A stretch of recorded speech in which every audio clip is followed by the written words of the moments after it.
All right, everybody, welcome to BO Boys for Monday, February 5th. Fuck it, it's a raw feed. We're doing it live. I'm Clayton. Yeah, I'm Pat, but who is Agent Argyle? That is the question, Clayton. Is it me? Is it you? Or is it spy number 3, wannabe senior intern Christopher is here. Welcome, Christopher, to the BO Boys. Thank you for having me. As always a pleasure. Glad to be here and break down the box office. This is going to be a huge episode. And listen, I'm just going to put it out there right at the top because we have got the who's who in showbiz, in media, listening to this podcast every week. Of course, we had the great Rob from 60 Songs that explained the 90s on last episode. So you know that the big wigs are listening to the show. And I'll let them know right now. Wannabe senior intern Christopher is looking for more internship opportunities this summer. Now, Christopher, specifically, you want to be in New York City. Is that correct? New York City would be top, but honestly, I'll go anywhere the people want me. And wow, so okay, you're putting it up to a vote amongst the people. You're having Yep. different cities. This is like with the Super Bowl or WrestleMania. You want cities bidding on you to get you to come there. I love it. So yeah, media elite that are listening to this show. If you have an internship opportunity, the bidding war starts now. Christopher is looking to go to an undisclosed city this summer. Of course, New York would be ideal. It's the best city in the world, but he'll go anywhere that the Mm-hmm. people demand it. So if you have a need for one of the great interns to be an intern, that this is your chance. So there you go. So with that in mind, Clayton, let's give all of our wannabe boys, wannabe girls, wannabe people, and our media People. elite Elite. people. Let's give them a plow for the weekend of what was it, Friday, February 2nd. Yes. Number one, who is Argyle? $18 million in its first weekend. Number two, The Chosen, season 4, episodes 1 to 3, Fathom event, $6 million in its first weekend. And I guess it had some other screenings, so it's 7.4 total at the moment. Wow. Number 3, The Beekeeper, $5.2 million, down 21%. It lost 60 theaters. It's at $49.4 million in its fourth weekend. Number 4, Wonka, made $4.7 million, only down 16%. It lost 113 theaters. It's at $201.1 million in its eighth weekend. Number 5, Migration, made $4.1 million, down 16% as well, lost 140 theaters. $106.1 million in its seventh weekend of release. Number 6, Mean Girls, plummets to number 6 from number 1. $4 million, down 42%. Hemorrhage Theaters lost 437 theaters. It's at $66.3 million in its fourth weekend. Number 7, Anyone But You, made 3.5, down 24%. It actually lost 266 theaters. It's at $76.2 million in its seventh weekend of release.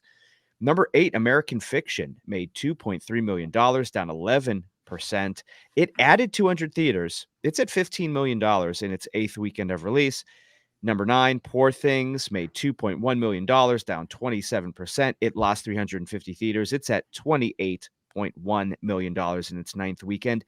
And number 10, Aquaman and the Lost Kingdom, made $2 million, down 26%. It lost 376 theaters. It's at $120.7 million in its seventh weekend of release. That is your top 10. Wow. So I want to throw this out there. A movie that we didn't really give much discussion to on our weekend preview episode was the newest season of The Chosen season 4, episodes 1. It came in number 2, made 6 million. I don't think any of us had this in our projected top 5s, or at least Clayton and I didn't. Wannabe junior intern Jack, he had it in his top 5. So tip of the cap to our junior intern. Uh, you know, is the Chosen just becoming one of the most reliable franchises in box office right now? Because I'm looking at their franchise history. The Christmas special opened to 4 million. Season 3 opened to 8 million. Season 4 at 6 million. Like, this is this Jesus is Mr. Consistency at the box office, it seems. I mean, what do you guys think? What is the state of the Chosen franchise? I mean, it's not big money, but it's money, and it's money for Mhm. theaters, and it's an event to get people to go to theaters. I mean, I think Mhm. that's great. I mean, listen, tonight, Curb Your Enthusiasm last season, that premiere is tonight, right? Mm, Why don't you just throw that in a bunch of theaters? Why not? Why not do right. that? There's a bunch of people who would wanna enjoy that together. I Mhm. mean, Pat, you said this, the last season of Succession would have done Bobo. Bafa Bobo, Mhm. yeah. I mean, Yeah. not even just in these coastal elite cities, like, I know in the Park Slope Nighthawk, it would have been sold out, people would have been pushing, shoving, Yeah. pushing old ladies down, stomp on 'em to try and get a ticket to that, to Yes, just I would have enjoy done it that. with Yep. each other, and, I think that's the sort of thing that you want, why not? Yeah. And I think they've cracked something here with this Mhm. Chosen release, is that, yes, this is gonna be available down the line, for free, Mhm. basically. Or Mhm. however, I mean, it's free-ish. I Listen, don't I'm know talking what network ignorantly. this is Yeah, I on. have I no don't know idea what what it's network. on. I think Maybe it's it's a subscription network or something that, whatever, but, like, I know it ends up on a streamer because 'cause I've seen the past seasons on a streamer, and so it's basically free when it's on a streamer, right? Yeah, Mhm. It's gonna be free down the line or free-ish. But people want to experience the newness of it together, like right. people used to sit and watch Seinfeld together and talk about Seinfeld and talk about Melrose Place together and all these, in Your Models Inc., those Right, sort of right. All these shows. shows that Christopher, is a big part of his life, yes. Yeah, Yeah, of absolutely. course. And I say, so I think that is something that is really being tapped into and should be tapped into more. Christopher, Yeah. do you know anyone who's been to a theatrical screening of The Chosen? No, but I feel like this is such a great proof of concept. Like, why is Disney Plus not throwing every Marvel and Star Wars TV show premiere or season finale into theaters? That's like, I feel like that's an easy 10 million. I really Yeah. do. I think those shows have big enough audience that if a streaming show like The Chosen, that I guess I thought wasn't really in the zeitgeist, but I might be wrong a little bit. Just imagine Mhm. what those big blockbuster streaming shows could do if they just throw an episode or two that in there for theaters like once a season. Right, right. Yeah, I don't, and it's like, if the producers of The Chosen could figure out the pitfalls of theatrical distribution, you would think Disney would be able to figure that out, or Yeah. Warner Brothers with HBO, because they figured out how to make deals with these streamers and how to get them the USB drives to show the episodes. Mhm. Why could we have had, I mean, Clayton, you brought up Curb Your Enthusiasm. Imagine the press this weekend if Larry David was going head to head with Jesus at the box office this weekend. Oh, that'd be great. I mean, Oh, and Larry shows up at some screenings, he just Yep. walks in his, like, hands up like this, his Right. famous whatever works poster pose, and Yes. people are Yes. like, "Oh, it's The him." I mean, classic that pose. is a Jesus-esque pose, is Yes. the Larry David whatever works shrug. I mean, if you Yes. mhm. see that silhouetted, you know what that is, just like if you see the Jesus crucifixion. Yes. Yes. They're both iconic movie poster ready poses. Yes. It would have been great. And the Jordan, like, silhouette. Like, those are the And 3 those are silhouettes the that big three. everybody would recognize. Yes, yes. Yeah, this Chosen, I mean, they've got it figured out. They're the future of television, and we're not the Streamo boys, huh? Huh? But I don't know what, like we said, we don't know what network this is on, but someday when all of the Chosen series ends up on Netflix, it's going to make the Suits phenomenon look like small potatoes, because people will be watching the show like crazy because they know it's the show that made millions and millions of dollars at the box office. And Mhm. speaking of Suits, take this fucking Suits LA pilot and put it in a goddamn movie theater. Okay. Yeah, I Yeah. agree. Why not? Yeah. Put it in a Yeah. goddamn movie theater. Yeah. Sorry for my language, Christopher. No, it's okay. I can tell how passionate you are. I'm just as passionate about it. Thank you. So looking elsewhere, I mean, we're gonna get to this Agent Argyle. Looking at the rest of this top 10, I mean, anyone but using a holding pattern until they add those extra 4 minutes. Is it next weekend? Do we get the extra 4 minutes? Is that Yeah, because they're doing it the weekend before Madam Web because they can't. They screwed themselves over and can't promote. Right. They have to choose Madam Web by default. So it's coming out next weekend. So then next Friday, which was what, February 9th, will be Anyone But You gets the bonus 4 minutes. I mean, Christopher, Clayton and I have been talking about what this 4 minutes could be. You've seen the film as well.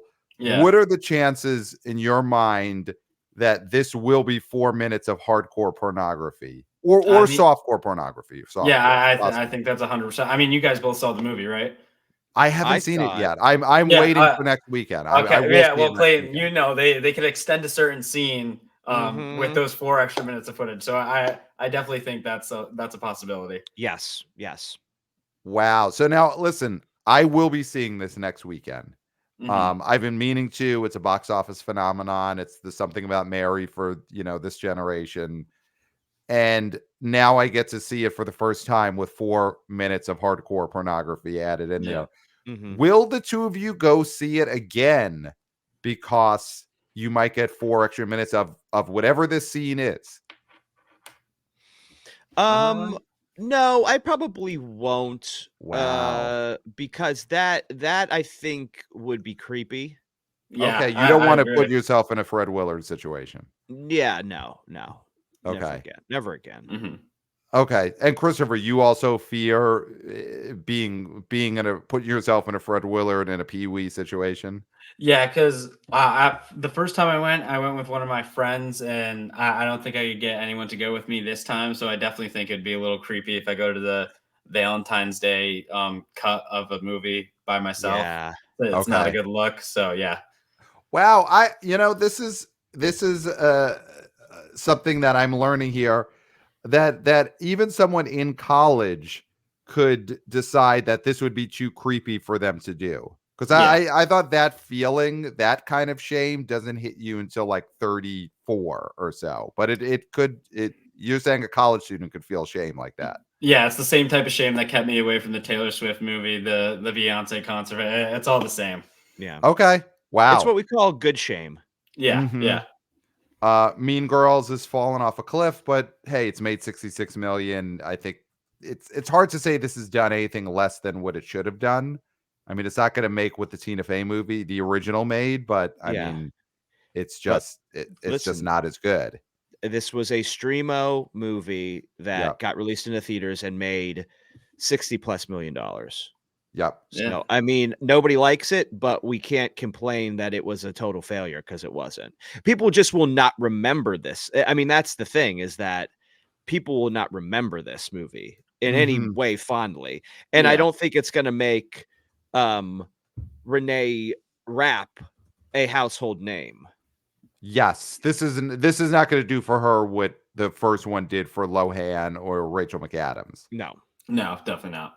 And listen, Charlie and the Chocolate Factory, I'll give it this. I think we've got to celebrate this when it happens, that Wonka is now at $201 million domestic, and Charlie and the Chocolate Factory, the Tim Burton version, got to 206. So it looks like Wonka is going to break it in the next couple of weeks. It's going to get past the Burton, going to get past the Johnny Depp. And I think when that happens, we haven't done this for a movie in a while. I'm proposing something. And Christopher, you could vote on this. When Wonka passes the Charlie and the Chocolate Factory domestic box office, I think we clap. Oh, I thought you were going to say divvy up the millions. That's where I thought he was going with that. So we're going to that level. I'm down if that's or does anyone but you deserve that if it crossed $100 million?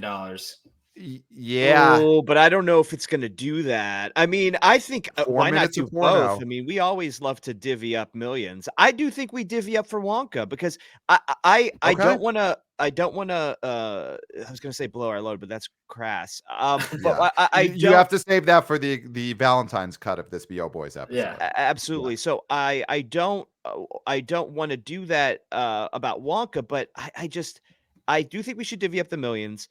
Okay. I just don't think we're really giving this movie as much credit as it deserves. I really do think we need to talk about this movie and why it was so successful.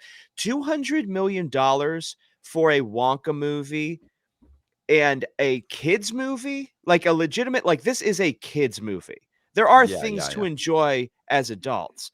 But like, this is a kids movie, and it is a musical, which Mhm. have been tanking at the box office. As you can see, Color Purple is nowhere to be found. Mm-hmm. Mhm. I think that when we divvy up these millions, we really have to dig into why this thing succeeded so much and how much Chalamet gets. Okay. All right.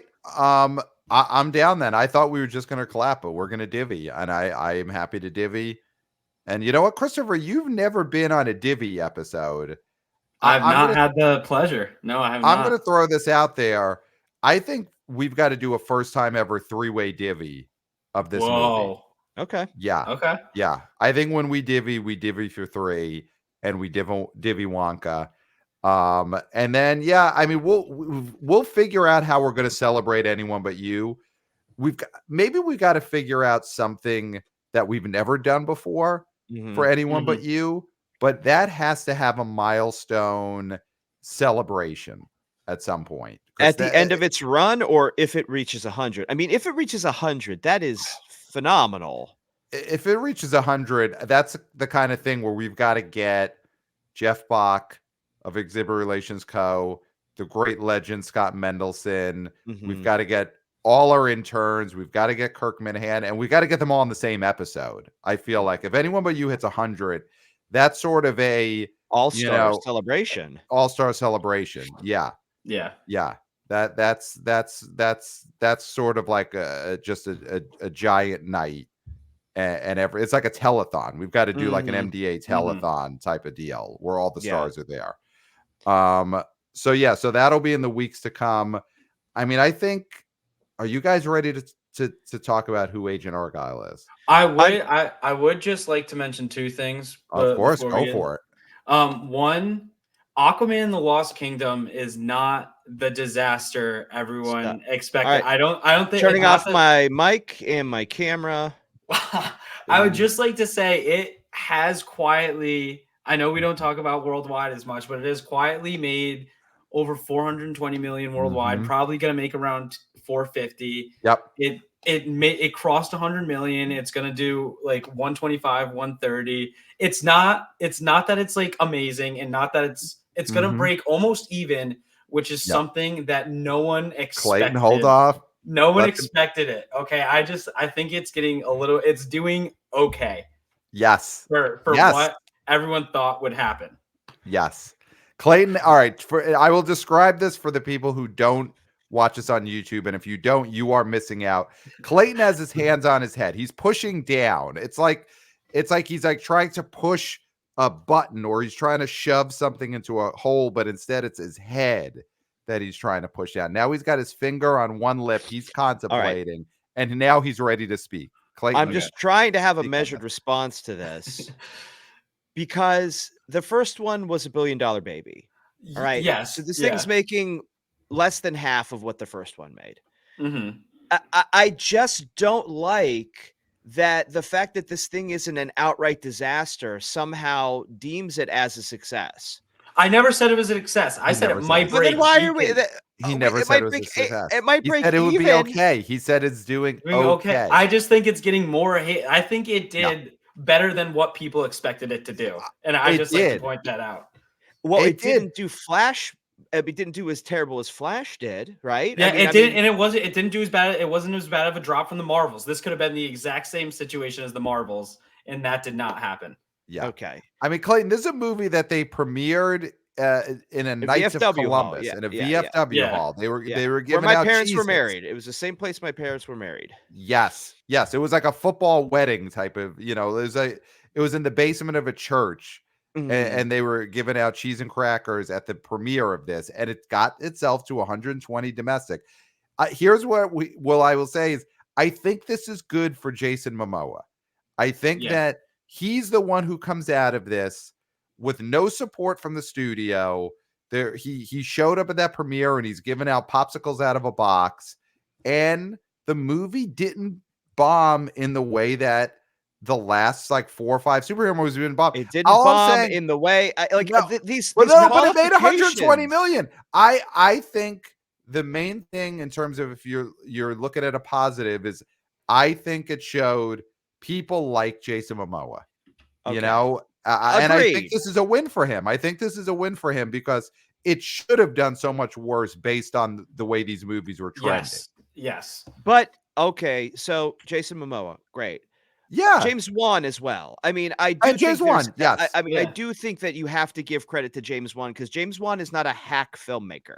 James No. Wan is a filmmaker that makes good films. He's a guy who does great work, and that's separating this movie from other Marvel movies and DC movies that have been released in the last few years. Yeah. I No, think totally. that separates it too. That this is a legitimate yes. filmmaker. Yeah. Yeah. No, definitely. But And I again, listen, I don't. Okay, let me just because I don't want to talk about the Marvels as if that director is not a legitimate filmmaker.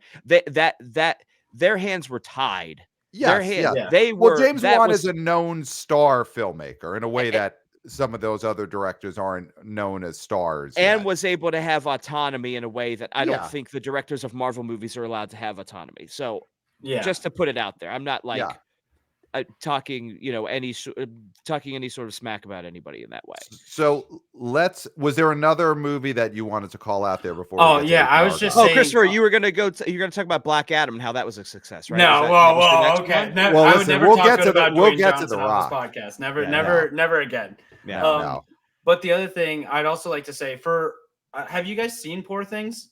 I have, yes. For its subject matter and everything, it is Mhm. doing surprisingly well. And again, I know we don't talk about worldwide, but it has gotten almost $70 million worldwide so far, and definitely has like 10 million or so left in the tank. So I just like to say that movie, for what it is also doing surprisingly well, because considering how weird it is and everything.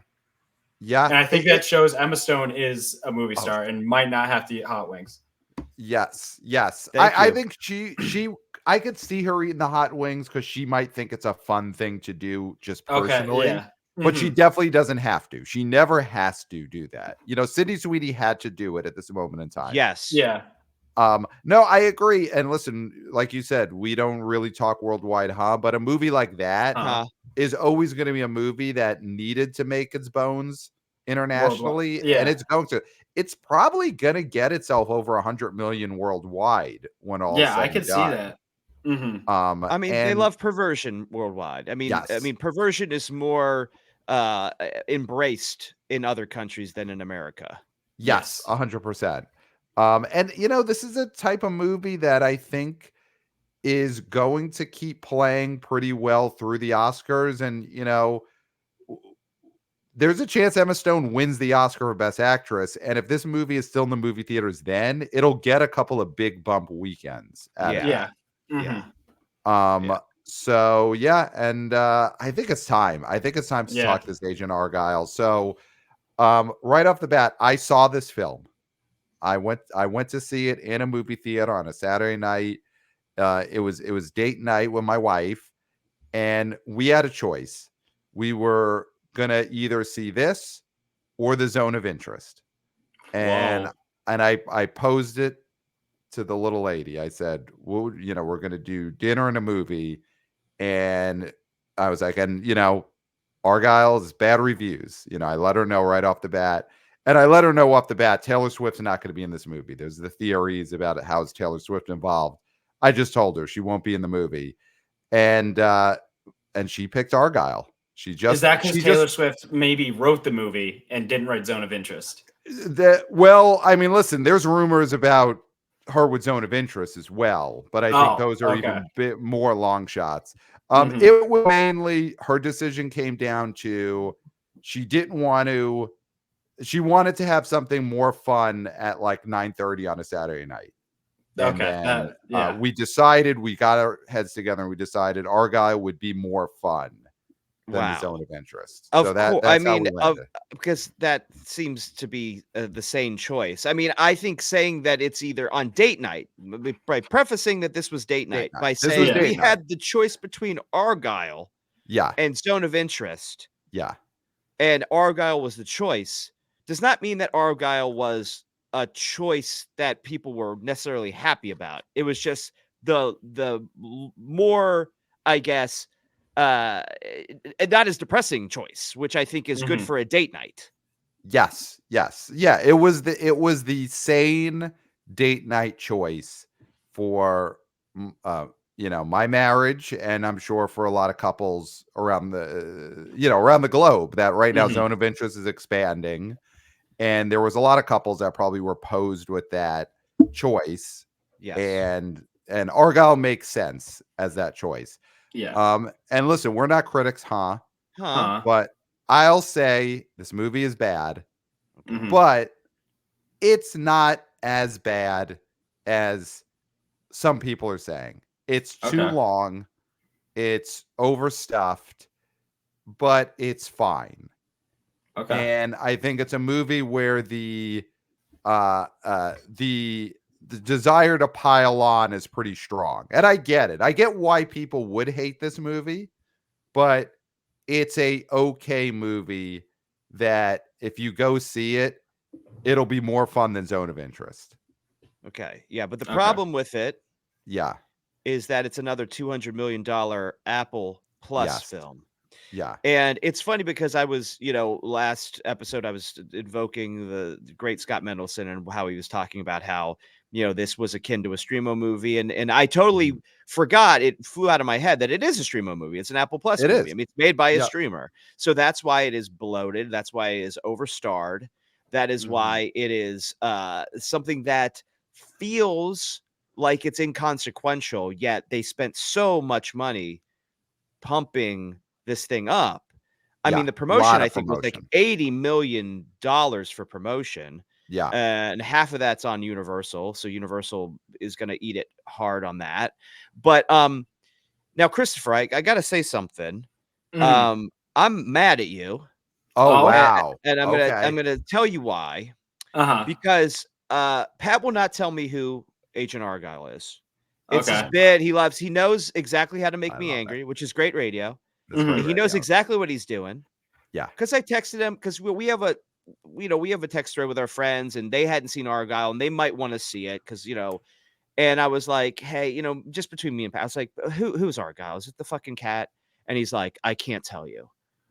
And you can't, I and can't I do it. cannot, and I'm telling you, I know exactly what he's doing, but it's making my blood boil. Like Right. it's Mhm. one of those things where like I know what he's doing and it's Yeah. still And working. you can't stop me, and you can't stop me is No, what and I makes it can't even stop you. worse. And I can't Yeah. reach down your throat and pull out that information, those words, those words. Yeah. Mhm. Agent Argyle is blank. I cannot It's pull that in out of there. your throat. It's in It's there in on Yeah. there. And I'd YouTube love right now. to, I'm pointing down I'm, my throat, and it's and I in got there. my fucking fist. I want to just shove it down there.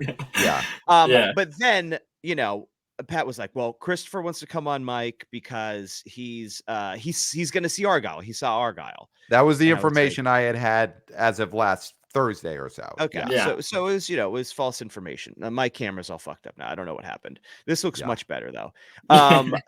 So then I was like, okay, well, Christopher will definitely tell me. Mhm. And now you have not seen it. So now I'm mad because I expected you to be a mensch like you are. You're a good Mhm. kid, Chip off and the old block. yeah, Yeah. Yeah. we are Penn State. I mean, come Yeah, we on, are. Yeah. alumni. But you're Mhm. not And Agent Argyle. yeah, Definitely not. so then I would be like, Christopher will tell me. I mean, it doesn't have to be on camera or on the pod, but he will definitely say it to me. And now you don't have that information. And so I'm just angry. But I would like to preface with I was going to see it, but then I decided it had the stench of a stinker. So I decided to hang out with my real people instead of going to a movie theater by myself to see a movie no one really wanted to watch. And yeah, and honestly, I don't regret it, especially from Pat's review makes it seem like I made the right choice. Right. Because you're not in that situation right now where you're married looking to find a date night and had to pick between Argyle and Zone of Interest. You're able to just be like, we're just going to put the beer helmets on and play beer helmet beer pong and have a Yeah, college night. exactly. Yeah, which I don't have Yeah. that option. Yeah. Smash some B's, Right. toke some J's, Right. Mhm. Exactly. I get it. I get Yeah. it. I mean, you are Penn State. Yeah. So Yeah. Mhm. yeah. Do some So fentanyl.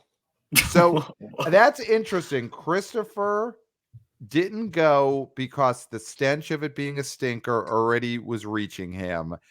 I wonder. So, I mean, you said it before, but this movie made 18 million in its opening weekend. Sort of what, low end of the tracking, middle of the trafficking, I guess. Wait, Middle of the tracking to Yeah. high end. I think it had was- listen. I predicted 28 million. I know Yeah. that's what Clay was How many pointing at. lashes is that? Is that Oh, that's gotta be way yeah. more lashes than me saying that Beekeeper's gonna be number one and it missing by like a few tenths of a million or whatever. Yeah, So this is something that's Like this 10 is over. something now. And also, it's not the middle of the I mean, okay, so it was 15 to 23. So I guess it's That's middle. That's middle. that's lower middle, middle. low middle, lower middle. Yeah, okay. Yeah. But That's like calling me middle class. I'm lower middle. you're lower middle. Yeah. So the lashings thing, I think it's something we've got to figure out at BOHQ because Bread of we the New talked about it. Flesh. It can't be lashings because it's going to be hard to lash yourself. I Yeah, mean, it's yeah. got to be. We got to get the shock collars. We got to get the shock to collar. Okay. Yeah. do the Yeah. shock collars. Yeah. So I mean, he's of course listening, listens every episode. Kirk Minahan, the Kirk Minahan show. He's famously used a shock collar on his own show. He on a big pay-per-view event he had over the summer, producer search, and he had a producer that was shocking him in front of a sold-out crowd. Give us some tips on where to get a shock collar because we may need to incorporate a shock collar into the BO Boys soon. You know, what do you think about that, Christopher? Did you just from a business point of view, you're a media business guy, that's what you're looking to get into. Is a shock collar going to be good for the business of the BO Boys? Oh yeah, I think shock collars bring great radio. Honestly, I can't. I think Okay. that might be the best idea you guys have had since like Divvying Up the Millions. I think the shock collar has to be the next segment. Wow. Okay. So, you know, we've got to call it ahead of time. So we can't shock yes. ourselves. It can't be for everything. mistakes we've made Yeah. up to this point. Yeah. Yeah, Well, yeah. and I also don't think it's everything. I don't think if we get a No, top it's not a five weekly wrong, shocking. Yeah. I think it's something like, you know, if you say something like so completely off, like boneheaded, say that, you know, Argyle is going to make 28, like something like really dumb. I think you should get shocked for it. And I'd have to be like, okay, so if you're wrong, will you get shocked? And then you have to agree to it. Okay, for sure. Yes, you have to know what you're being shocked for. Yeah, there before has you to be say some it. like shock consent. I Yeah. definitely, yeah. Yes. Okay. So, and we've got to figure out, we've got to get the shock collar. So we've got to source this. We've got to then figure out what the shocking is going to be for. I think build this up to like a huge episode. We can't just I'll have away. Jack write something up for us. I'll get him. Okay. On it. Yeah. Great. He'll write up the consent document, and then I mean, maybe it is Christopher who's manning the control. Oh, I think that was obvious from the beginning. I was definitely Yeah. going to be the one manning controls. Yeah, in the middle, and we've each got a shock collar on, and Yeah. then Christopher does. Yeah, okay, so we'll get on this, but I will not be shocked for saying Argyle would open to 28 million. I was wrong, but not wrong enough to shock. It made 18 million. Do you think that people were staying away from it because they smelled the impending stench of the opening weekend? It definitely was getting, you know, made fun of online in the days before. It felt like collectively everyone decided we want to shit all over this thing. I honestly think it was over promoted and people saw so much of it already. They were like, I'm not sure I want to sit through 2 hours and 20 minutes of this. I think the trailers were enough because even Scott Mendelson today, this was like one of the trailers that he sees like before every single movie. And I kind of agree. I've seen this trailer a lot. So I think people might have already had their fill of Argyle before the movie even came out. Yeah. It's and I think they've had their fill of this style. You know, Matthew Vaughn, he did all the Kingsman movies, and the first one was a big hit. Second one was kind of a hit, and the third one bombed, but it was like 2021. But I think there's a style that he has that people are not into right now. And I think that, you know, you mentioned these streaming movies. This was much better than any Russo brothers movie. You know, I saw this. It's better than those Russo brothers streaming movies. But I Matthew do Vaughn think is not a sitcom director. No, he's a better director, but I do think there's something about the stench of those Russo brothers action streamer movies that got onto Argyle. I think the sickness people have of the Russo brothers stuff has pre-made them sick to wanting to see Argyle. I mean, I think there's an aesthetic that is dated in this, and I think Mhm. that happens. I think it's rare that somebody's style can Mhm. continue to be relevant and in the zeitgeist for as long as someone like Scorsese, who even had his lulls. I mean, he had times where people were like, "Bringing Out the Dead, I don't want to see that," sort of thing, and that was sort of like a different sort of movie for him. But like, there have been famous great directors that have had lulls in their career where their aesthetic is just not in the zeitgeist. But the thing with Matthew Vaughn is that his stuff is just so stylized and flimsy. There's not anything behind it. So it's just flash and style. And that style went out of style 10 years ago. So Right. you're looking at stale stuff. Yeah. The whole cat flying in the like every aspect of it felt like it could have came out 12, 13 years ago. And that's not a time that people are nostalgic for yet, right? Mm. Maybe if he does a movie in another 8, 9 years, whatever, the 20-year sort of move that they have, Mhm. that the way nostalgia moves. That's possible that it'll be like, oh, remember when this was cool and this is what people liked, but this is just in this weird, awkward, he's not cool anymore phase for him. Yeah. Yeah. Yeah. Yeah, the cat especially. The cat feels like a throwback to the time of like the Meet the Fockers cat or the baby from The Hangover. Yeah. Like that's who the Well, Meet the Argyle cat. Fockers is like 90. I mean, that's way, way back in the It's the day. 2000s. The Meet the Fockers movies came out in the 2000s. But I'm saying Well, this. Meet the See, Parents came out wasn't that 99? No. When I was I thought think Meet the I, Fockers was like 99. I thought it started late 90s. I mean Meet we've the got to look this Meet the up. Parents. I could swear that Meet the Parents is a post 9/11 movie. It's 2000. So the Fockers Pre franchise 9/11. starts in 2000. It's pre 9/11. So Wow. that's pre 9/11. It's pre So 9/11. he was doing like what is that, national security stuff or whatever that is to Fokker before even 9/11. Yeah. Yes, yes, yes. Homeland Security shit. Homeland Security shit. Yeah, they called it. So yeah. But to say that that CGI cat definitely feels like a 2000s gag. It's like it reminds me of the what was that Kevin Spacey movie where he was like a CGI cat for the entire thing. That's the type of vibes it was giving. Yes. Yes. Kevin Kevin Spacey Kevin cat. Spacey, Pusse. Let's 9 see. Lives. Yes, 9 yeah, Lives. yeah, that But yeah. that was 2016, but that also was a movie that was stale. Yeah. Yeah. I'll ask you this. The cast of this movie. So it's got Henry Cavill, Sam Rockwell, Bryce Dallas Howard, Dua Lipa, John Cena, all these people. But does this, and Sam Jackson, does this movie bombing, being disliked, being sort of a joke, does it do anything negative for anybody? Like, does this matter to any of the actors that are in this movie? I really don't think so, honestly. And I feel like Henry Cavill's gonna go do his own thing. I feel like the older ones like Samuel L. Jackson stuff, they're gonna keep doing their own thing. Yep. And I feel like Bryce Dallas Howard isn't in like the echelon where this is like this doing Right. so bad affects her career at this point. Because like even Right. though she was in all those Jurassic World movies, I don't really think that necessarily made her career even better. So I really don't think this bombing is going to do much damage to her career anyway. And Yeah. And she's a nepo baby too, so And she she's always a has nepo that. baby. yeah, Yeah. and also, And I God mean, I bless think her for it. Yeah, does, God bless her. she does a lot of directing too. So I mean, Yeah, I don't think this is.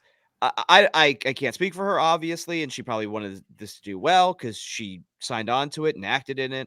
But I do think there's a level of, okay, well, if I'm not going to headline movies, I'll direct.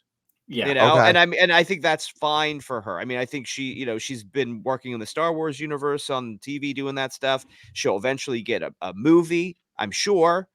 And so I don't think that affects her. And like you said, Christopher, I don't think she's in that echelon of like actresses or, female actors who are, going to get those big roles anyway. That Yeah. I don't feel like she's going to get those Oscar-y roles that some of these other actors do. Yeah. Again, Samuel L. Jackson is Teflon at this point. There's no piece of shit that he could be in unless it's like overly politicized in like a crazy way, right? Where he's like gone off the deep end either way, where Even everybody's that, like, I don't think it matters. I don't think that would I affect think him. no matter, even if he's in a bad movie, I feel like people will always say at least Samuel L. Jackson was good in this movie. in that movie. Yeah. Like I feel like that just elevates any movie. So Yeah. I think Sam Jackson could be in a movie where he plays Jeffrey Epstein as the hero of the movie. How do you get Jeffrey Epstein wrong? How do you get that name wrong? See, this is what happens on the show. Listen, I'm sorry, I never met Epstein. him. Clayton, I never met him, unlike some other co-hosts of this show. So I don't know how to pronounce his name. Listen, I get that. I'm sorry I offended you. I mispronounced your friend's name. I won't do it again. He dropped me off somewhere else. What am I supposed to do? Just say no to a private plane? That's true. Yeah. Jeffrey Epstein. I think that I can't get over. Christopher, can you get over this? I was gonna let it slide, but no, that I cannot believe he let that slide. Epstein. What the fuck? Okay. All right, what were we even fucking I haven't had about? as much practice as saying his name as you have. Oh, how dare you? How dare you? See, look at him trying to just throw me under the private plane wheels. Yeah, no, but if Samuel Jackson played, I got that one right. Nailed it. Yep. Epstein. Oh my god. Oh my god. It's just like he's doing it again. It's like the Argyle thing. He just knows how to push your buttons. Oh, Epstein. I know how to pronounce his name, and I know who Agent Argyle is. And they're both staying down here. Okay, so let's get back. It doesn't hurt Samuel Jackson. He could play him. He could play Big Jeff in a movie as the hero. Big Jeff. You're the one who called him Big Jeff. Okay, hold on. Okay. So Samuel Jackson is Teflon. And yet I think Sam Rockwell is a Bryce Dallas Howard situation where he's obviously a much more reliable, long-running actor, but bombs or hits don't really change what his career is going to be. He's not a star in the sense of like this is going to lose him leading man roles. He's an Oscar-winning actor that everybody loves. Yes. And he's a guy who shows up in stuff. And we watched this trailer a million times, Pat. And what do I say every time? I say, good for him. I like him. Yes, good for him. Right? Yep. I think the Henry Cavill, he is sort of like, okay, here's another bomb for this guy who's supposed to be a leading man, and it's never going to happen. And then I think this could be Dua Lipa. Doesn't matter. Is she going to be an actor? Probably not. I mean, that's the thing is like this could have propelled her, or it could be like, well, she was never really going to be an actor anyway. I mean, I don't think she's ever going to be a Lady Gaga, who is soon to be probably get another Oscar nomination when Joker 2 comes out. Yep. And so, I don't think it really affects anybody. The closest I would say is it affects Matthew Vaughn because this is a huge bomb and it's his aesthetic that people don't like anymore. And I think maybe a little bit Dua Lipa. Do we want to see her on the big screen? And I think the answer is no. Yes. Yeah. I think you're right. I think Matthew Vaughn is the one who gets dinged from this bombing because he's kind of the star. This is one of those movies. Argyle's one of those movies. It's like a Gary Marshall movie, the late period Gary Marshall movies where here's 11 names in the movie. And if Mother's Day is a hit or I'm Just Not That Into You is a hit, it doesn't really matter. And it doesn't matter if it bombs. It's not going to affect ScarJo and Bradley Cooper and, all the people in those movies. They're just like in them, but they're not on the line in them. Well, can we just talk a little bit about demos here? Because I'm kind of shocked because my theory here was when this movie started doing badly. My theory was when Mean Girls took its big dive this weekend. I thought, this is the movie all the women are going to see because maybe Cavill because he's a hunk, maybe Dua Lipa because she's a big star, music-wise. But it turns out males outnumbered females 52%.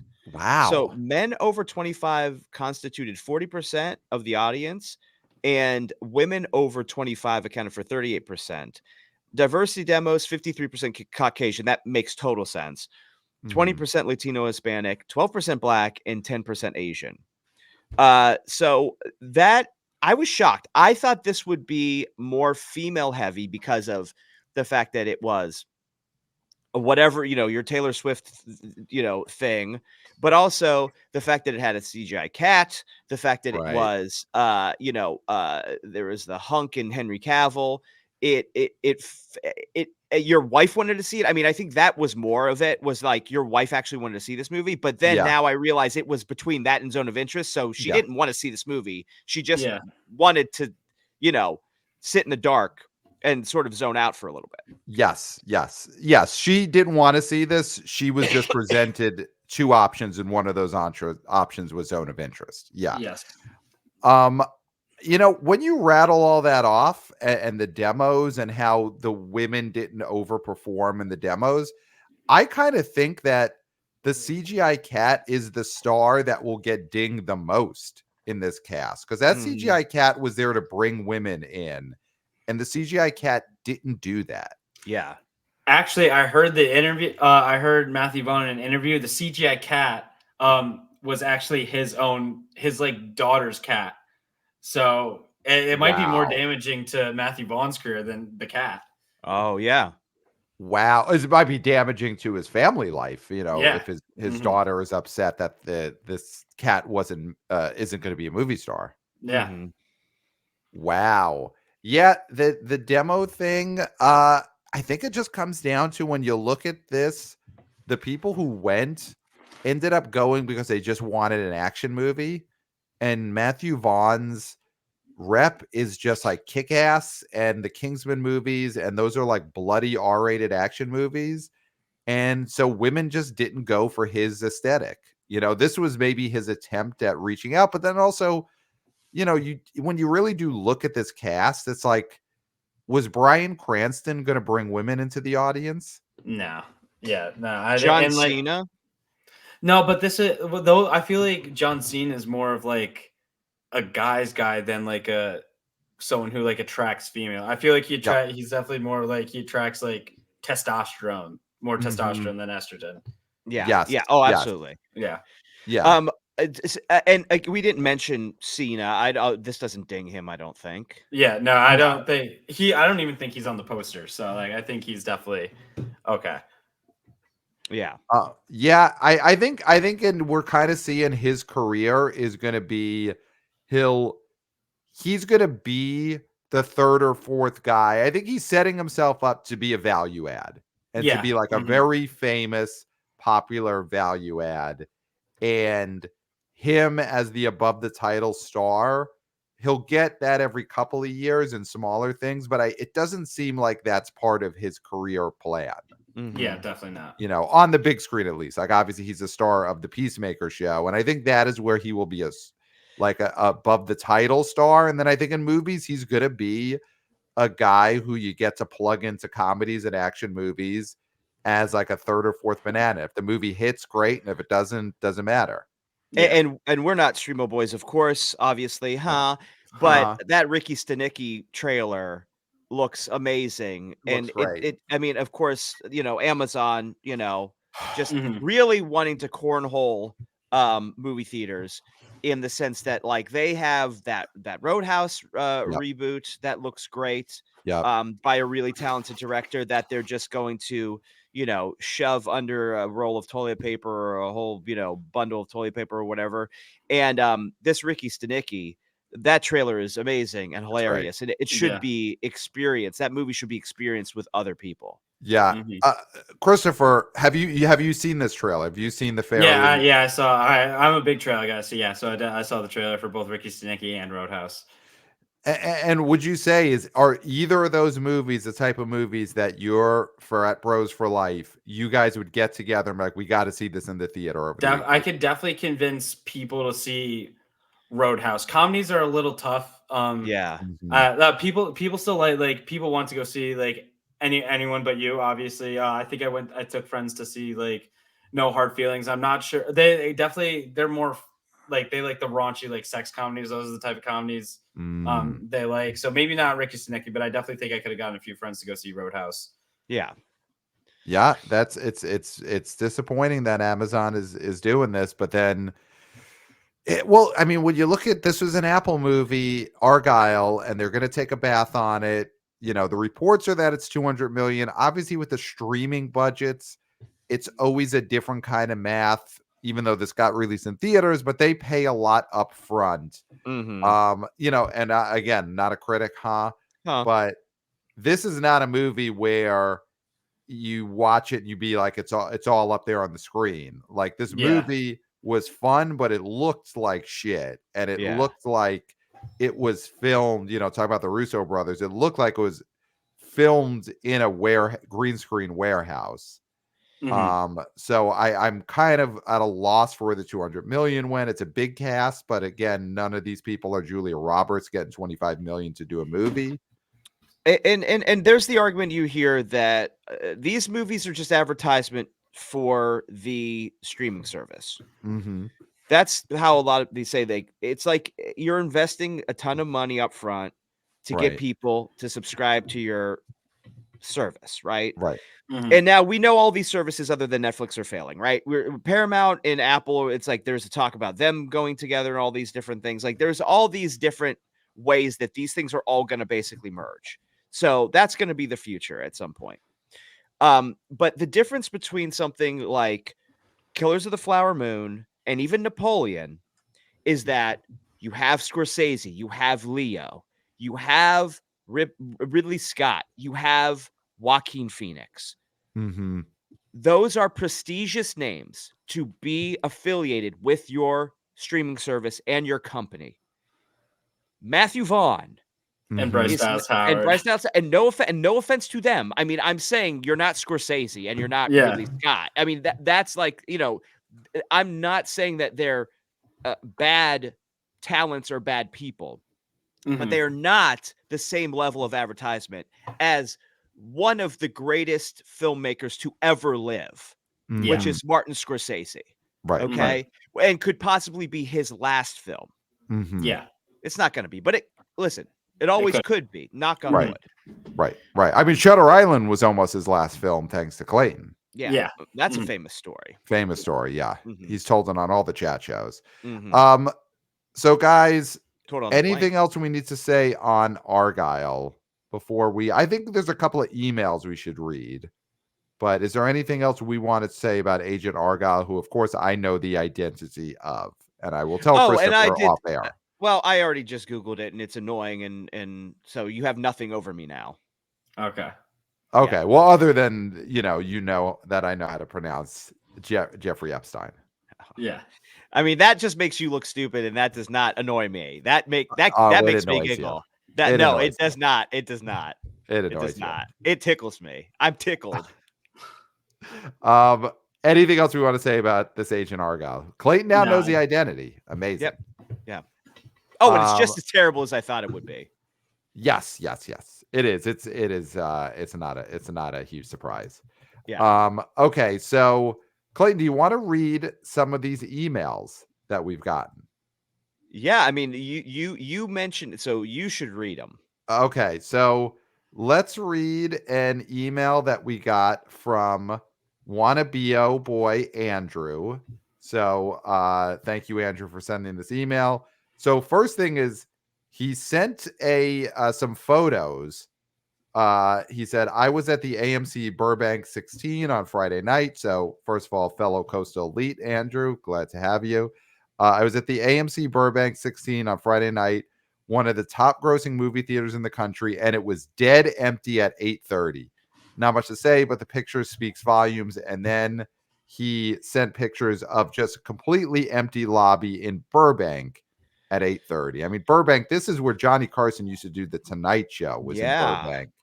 You know, and it's damning pictures he sent. Maybe, Christopher, we'll send these your way. I think you got to tweet out these pictures of the AMC Burbank. Yeah, sounds good. I can get on that. It's hot stuff. Boots on the ground reporting. And now Andrew wrote us a couple of months ago saying that he thought Mean Girls was going to be huge because of the gay audience would come out for it. And this is what Andrew says. I want to apologize for leading you astray about Mean Girls and the gays. The gays absolutely trashed and rejected this movie. No one I knew wanted to see it. In fact, I got ridiculed for seeing it. I should have given you an update earlier before your prediction. So, Andrew, there you go. Mea culpa for giving us perhaps false information ahead of Mean Girls. Yeah. Mm-hmm. So huge one there. And then we got an email from wannabe oh boy Michael saying the problem with Mean Girls, and he has this theory. Here we go. He says, I'm 32 and Mean Girls came out when I was in middle school and it was a huge hit. My wife, a little older in high school, still loves the movie. I think the core audience who loved this movie when they were young is now 28 to 36 years old. My wife and I and most of our friends all have kids under 5 years old, which I assume is the case for most folks our age. We both said we'll wait for PVOD.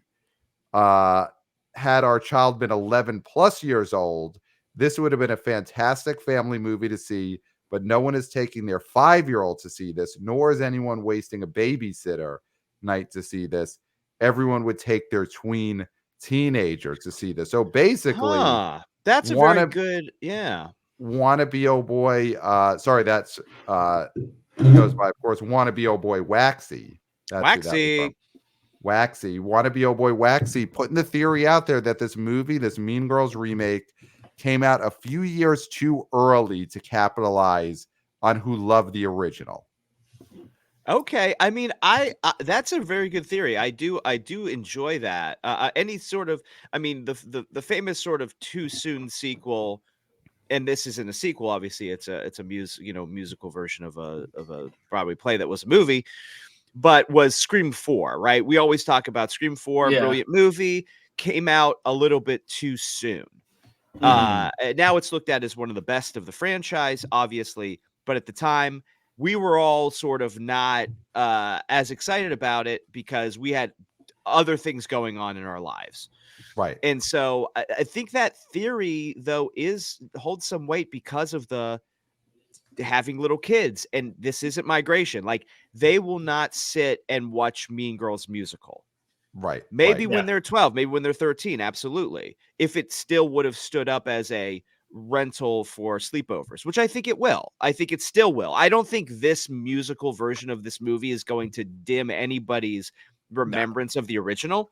It's going to just continue to be a staple of slumber parties. Yeah. But I think there is something to this theory. The one thing that would be difficult, though, is that, some of the cast, if you were going to bring back Tina Fey, if you were going to bring back some of the other Tim Meadows, that wouldn't be a problem for Tim Meadows. He will look the same 10 years from now. Exactly. I mean, and I think that could have been a reason why they wanted to do it now, because Tina Fey was like, maybe I just don't want to be on camera in 10 years. I might just want to be behind the camera, and just, do whatever I'd like to do. So there is that, but I do like this theory. This is a good theory. It's a good theory. Yeah. So going to read an email we got a week ago from Adam from the Stacks. I mean, Clayton, here we go. OG. First emailer we ever had. Yeah, very possibly first emailer we ever had. Yeah. Other than welcome to Gmail, boboys@gmail.com. Yeah. Right there, Adam from the Stacks. Adam from the Stacks. So OG. And now he's given some numbers, but we're reading this 6 days after he sent it. So some of these numbers are definitely different since he sent. But anyway, he's talking about Monkey Man, which is the Dev Patel movie that, big news was that Jordan Peele's producing it and getting it to movie theater. So Adam from the Stack says, Dearest BO Boys, I check the top YouTube trends regularly. And in this case, I'm excited to report that the trailer for Monkey Man, a film I never heard of, is currently at 7.9 million views in just 2 days. Set in India, sold by Netflix to Jordan Peele, apparently due to political concerns, slated for release April 5th. I think this is going to do well in the U.S. and absolutely clean up internationally. So cool that a movie is being torn from a streamer and might overperform theatrically. They could call it Indian John Wick to avoid people thinking it is comic book movie black. I predict 70 million domestic theatrical, 250 million worldwide. Adam from the Stacks, he went bold with his prediction. I love it. And I mean, listen, everyone reacted to the same line. I'll let Christopher take it. In that email, what's the line that really got your heart? That Adam from the I Stacks mean, 250. I honestly, I could see this. I think domestically, this will probably have a run that's pretty close to what the Beekeeper is doing right now. And then, yes, I definitely think this has slightly more international appeal. So I think Adam could be right on it. 250. I think 250 is not out of the picture at all. I think that's pretty solid. Wow. Well, Clayton, I mean, what line from torn from a streamer. Yeah. I think this is great. Have you both watched this trailer? Yes, very good. Looks great. Okay. So this is the kind of film, because we're seeing all of these sort of Indian action movies coming over and doing in very limited screens Buffa Bobo. And if this could capture any of the essence of a movie like RRR or something like that, and really sort of bring it into the mainstream of America, where, that then opens some people up to those other movies more, I think that, that would be really exciting. Because, like, there's nothing really new in this movie when it comes to the plot. Like, it's a revenge film, but there's elements that are novel. And of course, it being, based in where it is based, I think that's super exciting to me. Also, I mean, Dev Patel directing a movie, that's interesting. I'm there for that. So I love that this is happening, and I love that it's going theatrical, and I do think it's going to be a very big hit. I mean, a very big hit in the sense of what these movies can be, right? Yeah. Mm-hmm. Not obviously like nothing like Aquaman 2. Wow. Sorry. Wow. Okay. That was needlessly glib. Needlessly glib. All Christopher said is it did fine and better than we were. And you know what? He's a brave kid to come on here and say these things when he knows I'm just going to lambast him. Yeah. Right. But he knows it is great radio. Mm-hmm. Yeah, of course. Yeah. Monkey Man, excited. But I do agree. I just wish it wasn't Monkey Man, because that does smack of a superhero. Just the fact that man is in the title. Like because that sucks that like superheroes ruin the word man, because really man is what we are and everybody is, and it's like Superman, Spider-Man, Batman. Like, now when something is man, it's like super. Right. If Encino Man came out tomorrow, people would assume it's a superhero movie and would be mad at it, even though it's actually going to be a Pauly Shore movie. Yes, which no one can be mad at. Exactly. Yeah. So yeah, Monkey Man. I you know what? I think it's time to take back the word man from the comic book movies, and maybe Monkey Man's a movie that can do it. Yeah, absolutely. Yeah, that's great. You're right. Just as this is torn from a streamer, I think to take that, reclaim man from the scourge that was superhero movies is something this movie could do. And if it does it, my God. Yeah. I mean, listen, I don't know, but maybe Dev Patel and Jordan Peele, as they promote this movie, just full out, they're like, we are man's rights activists, and we want to take the word man back from the superhero movies. Yeah, I think they would probably tweak the term that they use. Yeah. Possibly, or they might just go with that as is. I mean, we'll see when it's time to market Monkey Man. I wouldn't say that'd be a good idea. So, guys, I mean, we just covered it all on this episode. So, of course, email us. We obviously love getting your emails, theboboyspodcast@gmail.com. Send us your emails, boots on the ground reporting, predictions, all that kind of stuff. And that's theboboyspodcast@gmail.com.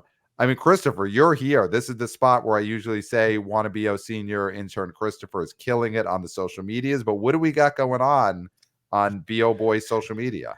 Just more exciting clips, more exciting articles from Jack's Substack, and just all the normal stuff. Find us at the BO Boys Pod on both Twitter X and TikTok, and definitely go check out wannabe junior intern Jack's Substack. Great read, twice a week at least. The Substack has been incredible. I mean, he's writing the articles, but got to also give you credit for keeping him in line, keeping him regular, making sure he delivers on time, hits his word count. So he's writing the words, but you're the one there over his shoulder when he's at the typewriter. So yeah. So great job. I mean, and that's the thing. Again, at the beginning of the episode, we talked about Wannabe senior intern Christopher is putting himself out there this summer for more internship opportunities. And this is you're an intern who has a direct report. I was going to say, you are in charge of an intern. Yes. There's no way that there's any other person that is going to be going out for these internships who has a direct report. That is an impossibility. And if they say that they do, they're a fucking liar. Yeah. Right. So check their resume because there's a bunch of lies on it. Exactly. So, I mean, someone like, again, Kirk Minahan, when he inevitably reaches out, how do I get Christopher to be in my internship program this summer? I mean, I think part of the deal is his producers need to report to the intern because that is what Christopher is used to, is having direct reports. Yeah. So it's a deal that we could strike with Kirk, but his producers would be reporting to Christopher for the length of the internship. Yeah, which is all fair, and I think it's going to be great radio.